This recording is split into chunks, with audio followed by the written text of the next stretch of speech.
Hello दोस्तों, आप सबका स्वागत है हमारे यूट्यूब चैनल एसएस लोकर्स एकेडमी में। आज मैं आप सबको हिंदी टॉप 30 एमसीक्यू सीरीज का 7वां डेज में टॉप 30 जो एमसीक्यूज है वो बताने वाला हूं। तो आप सभी लोग इस वीडियो को आखिरी तक जरूर देखिएगा और वीडियो अच्छा लगे तो अपने दोस्तों में जरूर शेयर कीजिएगा। तो चलिए सबसे पहले हम लोग पहला नंबर प्रश्न को देखेंगे, जिसमें कहा जा रहा है कि साकार का विलोम शब्द क्या होगा। साकार जो शब्द है उसका विलोम क्या होगा। तो पहला नंबर ऑप्शन का है हमारा निराकार, दूसरा नंबर ऑप्शन है कुआकार, उसके बाद तीसरा नंबर ऑप्शन है बेकार और चौथा नंबर ऑप्शन है अतिकार। तो यहाँ पे अगर हम साकार का विलोम शब्द की बात करेंगे तो साकार का विलोम शब्द क्या होता है, निराकार होता है। तो पहला नंबर प्रश्न का सही उत्तर हमारा ऑप्शन नंबर ए हो जाएगा, ठीक ना। इसके बाद आगे चलेंगे दूसरे नंबर प्रश्न की ओर, जिसमें दे रहा है हमारा कि निश्चय शब्द का संधि विच्छेद क्या होगा। निश्चय शब्द का संधि विच्छेद क्या होगा। तो निश्चय का अगर संधि विच्छेद की बात करेंगे तो यहाँ पे हमारा निह धन क्षय बराबर क्या होता है, निश्चय होता है। निह धन क्षय बराबर निश्चय होता है। और ये कौन सा संधि हो जाएगा, तो आप सभी लोग को याद रखना है कि यह विसर्ग संधि होगा, ठीक ना। यह निश्चय जो है कौन सी संधि होगा, तो विसर्ग संधि होगा हमारा। और इसका संधि विच्छेद करेंगे तो निह धन क्षय बराबर निश्चय होता है। तो दूसरा नंबर प्रश्न का भी सही उत्तर हमारा ऑप्शन नंबर ए होगा, ठीक। इसके बाद आगे देखेंगे तीसरे नंबर प्रश्न को, जिसमें कह रहा है हमारा कि भूषण किस काल के कवि माने जाते हैं। भूषण किस काल के कवि माने जाते हैं। तो हमने आप सबको एक ट्रिक के माध्यम से बताए थे कि मन से भक्ति करो, मन से भक्ति करो, मन से भक्ति करो। इसमें क्या है, हमारे जो भी काव्य खंड के कवि लोग हैं उनके जो काल हैं, जैसे भूषण जी हो गए रीतिकाल के कवि। इसके अलावा मान लो कि अगर पूछ दे मलिक मोहम्मद जायसी किस काल के कवि हैं, सूरदास किस काल के कवि हैं, तुलसीदास के किस काल के कवि हैं। तो इसका एक ट्रिक है कि मन से भक्ति करो।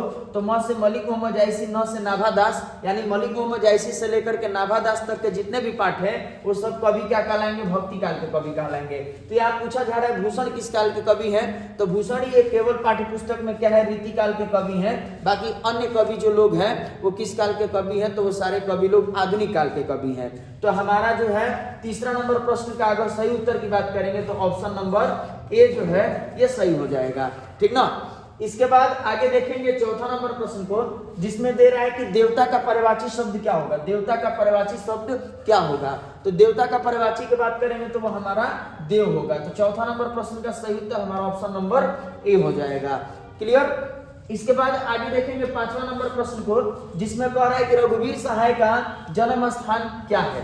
रघुवीर सहाय का जन्म स्थान क्या है। अगर ये पूछेगा तो पहले की क्लास में भी हम लोग पढ़े थे कि इनका जन्म कहाँ हुआ था, तो लखनऊ उत्तर प्रदेश में इनका जन्म हुआ था। तो पांचवा नंबर प्रश्न का सही उत्तर ऑप्शन नंबर सी हो जाएगा, ठीक। इसके बाद आगे देखेंगे हम लोग अगले क्वेश्चन को, जिसमें कह रहा है कि मल्लज की रचना नहीं है। मतलब इसमें से कौन सी ऐसी रचना है जो मल्लज की नहीं है। लेकिन अगर इसमें हम लोग देखेंगे ऑप्शन को, तो जूठन जो है ये मल्लज जी की रचना नहीं है, सलाम भी ये भी मल्लज जी की रचना नहीं है, ठीक। और न आने वाला कल ये भी मल्लज जी की रचना नहीं है। तो ये सारा जो रचना जो है मल्लज जी की है ही नहीं। तो यहाँ पे ऑप्शन नंबर डी जो है ये सही हो जाएगा, इनमें से कोई नहीं। इनमें से कोई भी नहीं मतलब कि जितने भी रचनाओं का नाम दिया वो सारा जो है मल्लज जी का रचना नहीं है। तो ऑप्शन नंबर डी जो है इस प्रश्न का सही उत्तर होगा। अब बहुत लोग क्या करेंगे, इसमें ये मिस्टेक करेंगे, देखेंगे जूठन, जूठन नहीं है, टिक करके आगे बढ़ जाएंगे। और जूठन नहीं है तो सलाम भी तो नहीं है इनके द्वारा लिखा गया, तो कैसे हम लोग सही कर लेंगे। तो यहाँ पे ऑप्शन नंबर डी ही होगा। तो 6 नंबर प्रश्न का सही उत्तर याद रखना है डी होगा, ठीक। इसके बाद आगे देखेंगे हम लोग अगले क्वेश्चन को, जिसमें कह रहा है कि ज्ञात का विलोम शब्द क्या होगा। ज्ञात का विलोम शब्द क्या होगा। तो ज्ञात का विलोम शब्द क्या होगा, अज्ञात होगा। तो 7 नंबर प्रश्न का सही उत्तर हमारा ऑप्शन नंबर बी हो जाएगा, ठीक। इसके बाद आगे देखेंगे अगला क्वेश्चन को, जिसमें दे रहा है हमारा भारत का विशेषण क्या होगा। तो भारत का विशेषण क्या होगा ये पूछा जा रहा है। तो भारत का विशेषण क्या होगा, भारतीय होगा। भारतीय जो भारत का विशेषण होगा। तो 8 नंबर प्रश्न का सही उत्तर हमारा ऑप्शन नंबर बी हो जाएगा, ठीक। इसके बाद अगला देखेंगे क्वेश्चन को हम लोग, जिसमें कह रहा है कि प्रथम विश्व युद्ध में इंग्लैंड किसके विरुद्ध लड़ा था। प्रथम विश्व युद्ध में इंग्लैंड जो है किसके विरुद्ध लड़ा था ये पूछा जा रहा है। तो किसके विरुद्ध लड़ा था, तो जर्मनी के खिलाफ जो है वो लड़ा था। तो यहाँ पे हमारा सही उत्तर जो है ऑप्शन नंबर डी हो जाएगा। ठीक ना, 9 नंबर प्रश्न का सही उत्तर ऑप्शन नंबर डी हो जाएगा। इसके बाद आगे देखेंगे अगला क्वेश्चन को कि चंपारण में धांगड़ कहां से आए थे। चंपारण में धांगड़ कहां से आए थे ये पूछा गया है। तो चंपारण में धांगड़ कहां से आए थे, तो ये छोटा नागपुर पठार से आए थे। तो 10 नंबर प्रश्न का सही उत्तर हमारा ऑप्शन नंबर सी हो जाएगा। ऑप्शन नंबर सी जो है 10 नंबर प्रश्न का वो सही उत्तर होगा। छोटा नागपुर के पठार से जो है चंपारण में धांगड़ लोग नील की खेती के लिए, ये भी याद रखिएगा आप लोग कि नील की खेती के लिए जो है चंपारण में छोटा नागपुर पठार से जो है ये धांगड़ लोगों को लाया गया था। इसके बाद आगे देखेंगे हम लोग अगला क्वेश्चन को, जिसमें दे रहा है कि सिपाही की मां किस एकांकी संग्रह से लिया गया है। सिपाही की मां किस एकांकी संग्रह से लिया गया है, तो यह अंडे के छिलके और अन्य एकांकी संग्रह जो है इनके द्वारा लिखा गया एक रचना है। इसी से जो है हमारा सिपाही की मां पाठ ये संकलित है। अगर पूछ देगा कि इसके राइटर कौन है, तो ये हम आप लोग को पहले भी बताए थे कि मोहन राकेश जो है इस पाठ के राइटर है। और ये कहां से संकलित है, तो अंडे के छिलके और अन्य एकांकी से यह पाठ लिया गया है। तो ये जरूर याद रखिएगा। इसके बाद आगे देखेंगे अगला क्वेश्चन को, जिसमें दे रहा है कि निम्नलिखित में से कौन प्रलय की छाया के कवि हैं।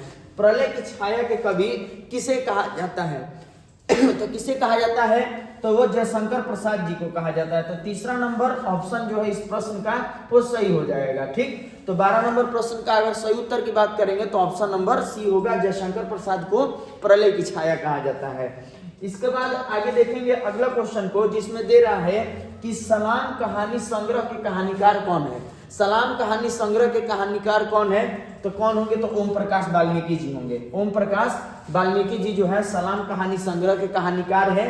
अब ओम प्रकाश वाल्मीकि का नाम आया तो आप लोग को जेहन में आना चाहिए, दिमाग में आना चाहिए कि ओम प्रकाश वाल्मीकि के द्वारा लिखा गया पाठ कौन सा है, तो जूठन है। जूठन है, ये दिमाग में आ रहा है। तो इससे ये रिलेटेड आप लोग के दिमाग में आना चाहिए कि जूठन किस प्रकार की विधा है, ये कौन सा, ये क्या है, तो ये याद रखना, ये आत्मकथा है। क्या है, आत्मकथा। तो इतना सारे बातें जो है एक नाम से जो है आप लोग को माइंड में घूमते रहना चाहिए, तभी आप लोग जो है बढ़िया एग्जाम में कर सकेंगे। क्योंकि एक प्रश्न से जो है जब तक हम कई प्रश्न मल्टीपल याद नहीं होंगे दिमाग में, तो हम जो है अटेम्प्ट नहीं कर पाएंगे क्वेश्चंस को। तो एक प्रश्न के साथ अगर कुछ याद हुआ तो उसके जुड़े हुए जितने भी चीज है उसको हमें याद रखे रहना है। तो जैसे यहाँ पे था कि सलाम कहानी संग्रह के कहानीकार ओम प्रकाश वाल्मीकि हुए। अब ओम प्रकाश वाल्मीकि हुए तो इनके पाठ कौन सा है, तो जूठन। अब जूठन हुआ तो जूठन किस प्रकार की विधा है, तो वो एक आत्मकथा है। ठीक, अब इसमें से जुड़े और भी बहुत सारी चीजें जो माइंड में चलती रहे, तो ऐसे हमें याद करते चलना है। तो इस प्रश्न का अगर सही उत्तर की बात करेंगे तो ऑप्शन नंबर बी होगा। ठीक ना, आगे देखेंगे अगला क्वेश्चन को, जिसमें दे रहा है कि कौन सी रचना मल्लेच की नहीं है। कौन सी रचना मल्लेच की नहीं है, ये पूछा जा रहा है। तो कौन सी रचना मल्लेच की नहीं है, तो यहाँ पे याद रखना है कि सुनो राधिका जो है ये मल्लेच की रचना नहीं है। ठीक ना, ऑप्शन नंबर डी जो है इस 14 नंबर प्रश्न का सही उत्तर होगा। इसके बाद आगे देखेंगे अगला क्वेश्चन को, जिसमें कह रहा है कि पंडित राम अवतार क्या थे। पंडित राम अवतार क्या थे, तो ये क्या थे, एक ज्योतिषी और वैद्य थे। पंडित राम अवतार क्या थे, एक ज्योतिषी और वैद्य थे। तो ऑप्शन नंबर डी जो है इस प्रश्न का यह सही उत्तर हो जाएगा। ठीक, इसके बाद आगे देखेंगे 16 नंबर प्रश्न को, जिसमें दे रहा है कि जय कृष्णमूर्ति का जन्म कब हुआ था। जय कृष्णमूर्ति का जन्म कब हुआ था ये पूछा जा रहा है। तो जय कृष्णमूर्ति का जन्म याद रखना है कब हुआ था, तो इनका जन्म जो है 12 मई 1895 ईस्वी को जो है इनका जन्म हुआ था, जय कृष्णमूर्ति जी का। तो यहाँ पे ऑप्शन नंबर जो हमारा 16 नंबर प्रश्न का अगर सही उत्तर की बात करेंगे तो ऑप्शन नंबर ए हो जाएगा। ठीक ना, इसके बाद थोड़ा सा पेन का कलर चेंज कर लिया जाए। पेन का कलर चेंज कर ले रहे हैं। इसमें जो है आगे देखेंगे हम लोग, हाँ ये ठीक है। आगे देखा जाएगा हम लोग अगले प्रश्न को, 17 नंबर को कहा जा रहा है कि घुटने टेकना मुहावरे का अर्थ है। घुटने टेकना मुहावरे का अर्थ है। तो यहाँ पे घुटने टेकना मुहावरे का अर्थ क्या होगा, तो यहाँ पे अर्थ हो जाएगा हार मानना। हार मानना जो है घुटने टेकना मुहावरे का अर्थ होगा। ठीक ना, तो 17 नंबर प्रश्न का सही उत्तर ऑप्शन नंबर ए होगा। ठीक, इसके बाद आगे देखेंगे 18वें नंबर प्रश्न को, जिसमें दे रहा है हमारा कि तुलसीदास के दीक्षा गुरु कौन है। तुलसीदास के दीक्षा गुरु कौन है ये दिया गया है। तो तुलसीदास के दीक्षा गुरु कौन होंगे, तो नरहरिदास होंगे।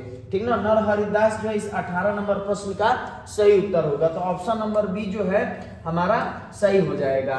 इसके बाद आगे देखेंगे हम लोग अगले क्वेश्चन को, जिसमें दे रहा है कि खारा का विलोम शब्द क्या है। खारा का विलोम शब्द क्या है, तो खारा का विलोम शब्द क्या होगा, तो वो मीठा होगा। तो 19 नंबर प्रश्न का सही उत्तर हमारा ऑप्शन नंबर सी हो जाएगा। ठीक, आगे देखेंगे 20वां नंबर प्रश्न को।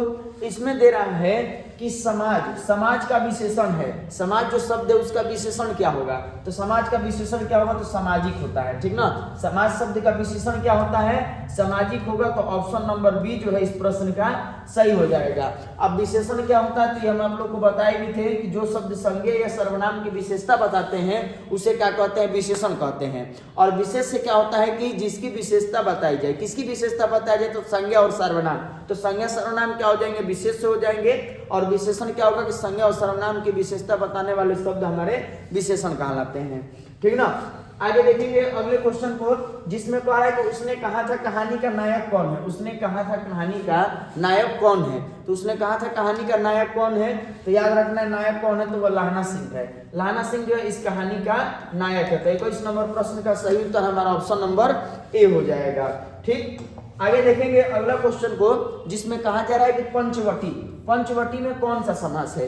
पंचवटी में कौन सा समास है ये पूछा जा रहा है। तो पंचवटी में कौन सा समास होगा, तो इसमें द्विगु समास होगा। ठीक ना, पंचवटी में कौन सा समास है, तो द्विगु समास का प्रयोग किया गया है।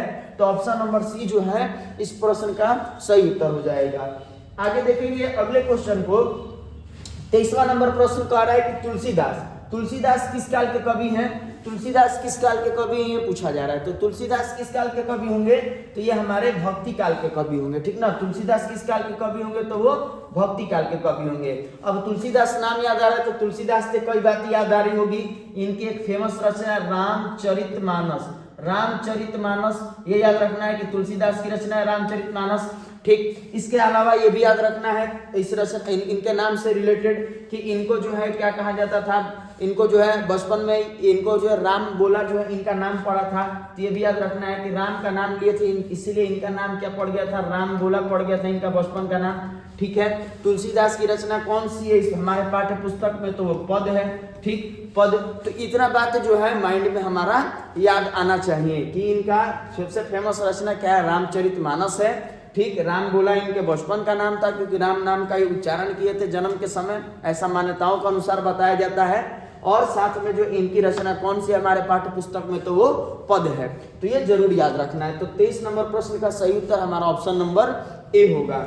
इसके बाद आगे बढ़ेंगे हम लोग अगले क्वेश्चन को, जिसमें दिया गया है 24वां नंबर प्रश्न पीछे वाला था, एक बार चेक कर लेते हैं। नहीं, 24 नंबर प्रश्न जो है अभी हम लोग चलेंगे। ठीक ना, 24 नंबर प्रश्न की ओर चलेंगे, जिसमें कहा जा रहा है कि कांटा बोना मुहावरा का क्या अर्थ होगा।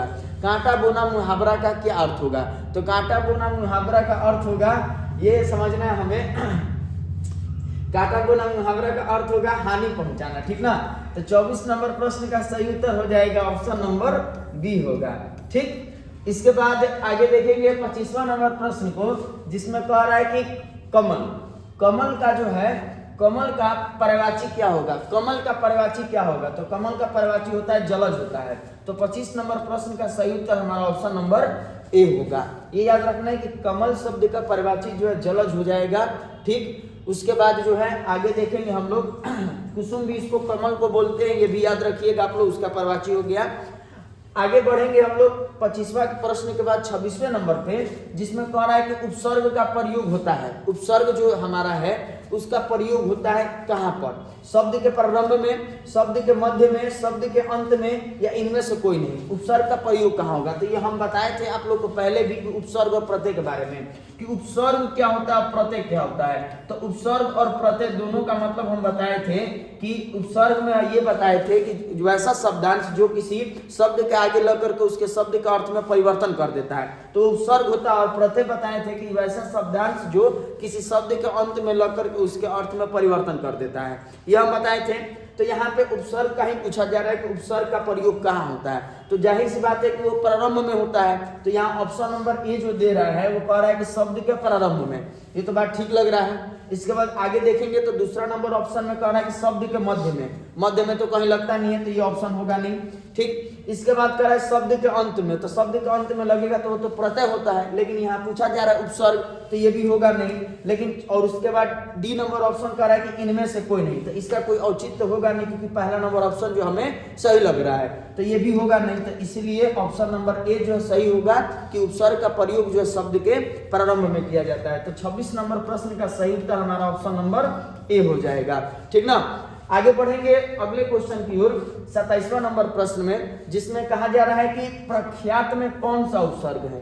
प्रख्यात में कौन सा उपसर्ग है ये पूछा जा रहा है। तो प्रख्यात में कौन सा उपसर्ग है, तो प्रख्यात जो शब्द है तो इसमें जो उपसर्ग लगेगा वो सबसे पहले लगेगा, यानी शब्द के जो शब्दांश होगा वो शब्द के पहले लगेगा। तो प्रख्यात में क्या लगा है, प्र और ख्यात, ये दोनों को अलग करेंगे तो ख्यात एक अलग हो जाएगा और प्र अपना एक अलग शब्दांश मिलेगा।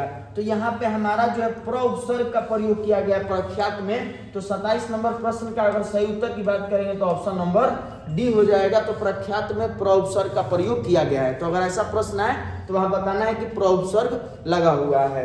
इसके बाद आगे देखेंगे 28 नंबर प्रश्न का, जिसमें कहा जा रहा है कि बेइंसाफी में प्रयुक्त उपसर्ग है। इसमें भी सेम वही पूछा जा रहा है, उपसर्ग का क्वेश्चन है कि बेइंसाफी में कौन सा उपसर्ग लगा है। तो बेइंसाफी में कौन सा उपसर्ग लगा हुआ है, तो इसमें जो है हमारा बे उपसर्ग का प्रयोग किया गया है। ठीक ना, बेइंसाफी में, तो ऑप्शन नंबर ए जो है इस प्रश्न का सही उत्तर हो जाएगा। इसके बाद आगे देखेंगे 29वां नंबर प्रश्न को, जिसमें कह रहा है कि चार चांद लगाना का मुहावरा का जो है अर्थ क्या है। चार चांद लगाना मुहावरा का अर्थ क्या है, तो ये एक मुहावरा ही है। इसमें पूछा जा रहा है कि इसका अर्थ क्या होगा। तो ऑप्शन नंबर ए कि चार चांद दिखाई देना, सुंदरता बढ़ जाना। तीसरा नंबर ऑप्शन कर रहा है कि चार चांद की सुंदरता, और चौथा नंबर ऑप्शन कर रहा है कि उजाले में वृद्धि होना। तो अगर चार चांद लगाना अगर मुहावरे का अर्थ समझेंगे तो इसका अर्थ होगा सुंदरता बढ़ जाना। सुंदरता बढ़ जाना जो है इस मुहावरे का सही अर्थ हो जाएगा। ठीक ना, तो ऑप्शन नंबर बी जो है इस प्रश्न का सही उत्तर होगा। ठीक, आगे अगला क्वेश्चन की ओर बढ़ेंगे, जो हमारा 30वां नंबर प्रश्न है। इसमें दे रहा है कि हवा का पर्यायवाची नहीं है। यहाँ पे कहा जा रहा है कि हवा जो शब्द है इसका पर्यायवाची नहीं है। तो पर्यायवाची यानी कि जो हवा है उसके जो अन्य नाम होते हैं तो वो कौन नहीं है ये कहा जा रहा है। तो सलील पहला नंबर ऑप्शन दे रहा है, दूसरा नंबर ऑप्शन कह रहा है वायु, तीसरा नंबर ऑप्शन कह रहा है अनिल, और चौथा नंबर ऑप्शन कह रहा है समीर कह रहा है। तो यहाँ पे अगर हम चेक करेंगे कि हवा का पर्यायवाची कौन सा होगा, तो समीर तो होगा, अनिल भी होगा और वायु भी होगा। ये हवा का पर्यायवाची है, तो ये तीनों ऑप्शन जो है ये हमारा सही आंसर में से नहीं होगा। लेकिन अगर सलील की बात करेंगे तो सलील जो है हवा का पर्यायवाची नहीं है। तो 30 नंबर प्रश्न का अगर सही उत्तर की बात करेंगे तो ऑप्शन नंबर ए होगा। ठीक ना, तो 30 का सही उत्तर हमारा ऑप्शन नंबर ए हो जाएगा। तो ये टोटल जो है टॉप 30 क्वेश्चन थे आज के, जिसमें मैंने जो इम्पोर्टेंट एमसीक्यू था टोटल 30 उसको मैंने कराया। तो आप सभी लोग कमेंट में बताइएगा कि इन 30 प्रश्नों में से आपने कुल कितने प्रश्नों का सही सही जवाब दिया। और साथ ही अगर इस सारे क्वेश्चन का पीडीएफ नोट्स आप सभी लोगों को चाहिए तो हमारे एसएस लोकर्स एकेडमी के टेलीग्राम चैनल को ज्वाइन कर लीजिएगा, जहां पर आपको फ्री में पीडीएफ नोट्स मिल जाएंगे। और अगर आप सभी लोग में से अगर कोई हमारे चैनल पर नए हैं तो हमारे चैनल को सब्सक्राइब कर लेंगे, बेल आइकन को प्रेस कर देंगे, ताकि हमारे नए नए वीडियो का अपडेट जो है आप सभी लोगों तक पहले पहुंच सके। धन्यवाद।